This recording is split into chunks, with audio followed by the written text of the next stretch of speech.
নমস্কার বন্ধুরা, ordinary family kitchen চ্যানেলে আপনাদের সকলকে জানাই স্বাগত। আজ আমি তৈরি করতে চলেছি চটপটা রাইস। এটি ভীষণই সুস্বাদু একটি রেসিপি, আর এটি তৈরি করে নেওয়া যায় খুবই ঝটপট।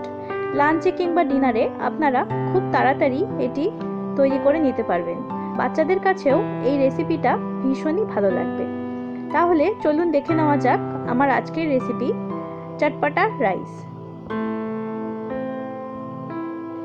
আমি প্রথমে একটি কড়াই গরম করে কড়াইয়ে দিয়ে দিচ্ছি 1 টেবিল চামচ পরিমাণ সাদা তেল। তেল একটু গরম হতেই আমি তেলে দিয়ে দিলাম 2টো ডিম।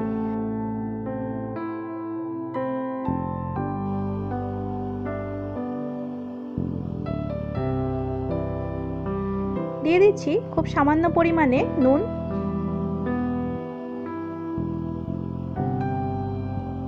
এবার নাড়াচাড়া করে ডিমের ঝুড়ি তৈরি করে নিচ্ছি।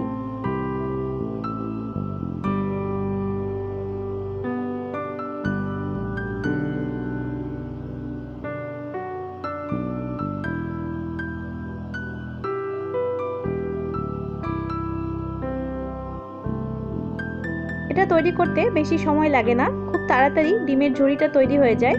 কিন্তু এই সময় গ্যাসের আঁচটা লোতে রেখে তারপর ডিমের ঝুড়িটা তৈরি করবেন। হাই ফ্লেমে রাখলে ডিম তাড়াতাড়ি শক্ত হয়ে যেতে পারে। ডিমের ঝুড়িটা তৈরি করা হয়ে গেছে। এবার আমি এই ঝুড়িটা কড়াই থেকে উঠিয়ে রেখে দেব।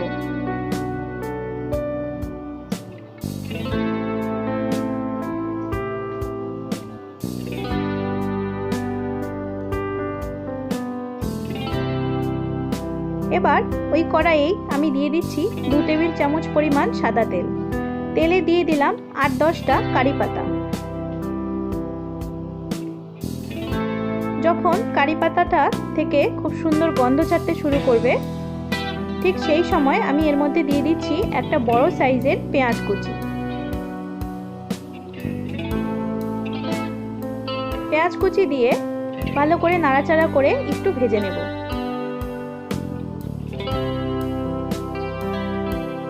এবার দিয়ে দিচ্ছি টমেটো কুচি। আমি এখানে একটা বড় সাইজের টমেটো কুচি করে কেটে নিয়েছিলাম, সেটা দিয়ে দিলাম। আর দিয়ে দিলাম লঙ্কা কুচি। কাঁচা লঙ্কা কুচিটা যে যেমন ঝাল পছন্দ করেন সেই অনুযায়ী দিতে পারেন।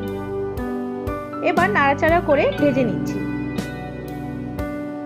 দিয়ে দিচ্ছি পরিমাণ মতো নুন। হলুদ গুঁড়ো দিয়ে দিলাম 1/2 চামচ পরিমাণ। এবার ভালো করে নাড়াচাড়া করে কিছুক্ষণ নাড়াচাড়া করে ভেজে নেব।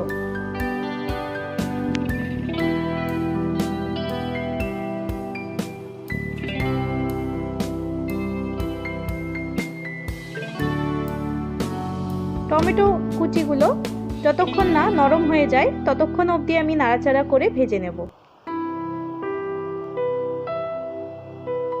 এবার এর মধ্যে দিয়ে দিচ্ছি টমেটো কেচাপ। আমি এখানে 4 চামচ পরিমাণ টমেটো কেচাপ দিয়ে দিলাম।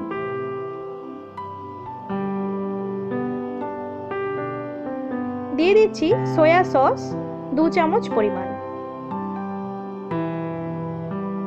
এবার ভালো করে নাড়াচাড়া করে সমস্ত উপকরণ একসাথে মিশিয়ে ভেজে নেব।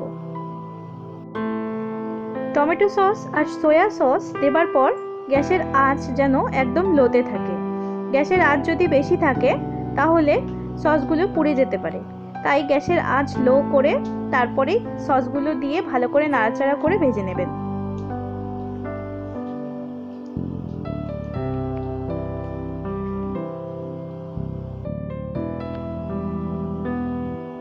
এবার আমি দিয়ে দিচ্ছি আগে থেকে তৈরি করে রাখা ভাত। ভাতটা আপনারা যে কোনো চালেরই দিতে পারেন। বাসমতি চালও দিতে পারেন, কিংবা বাড়িতে যে সেদ্ধ চাল আপনারা ভাত খান সেই চালেরও দিতে পারেন। এবার ভাতটা দিয়ে অনবরত নাড়াচাড়া করে মিশিয়ে নিচ্ছি।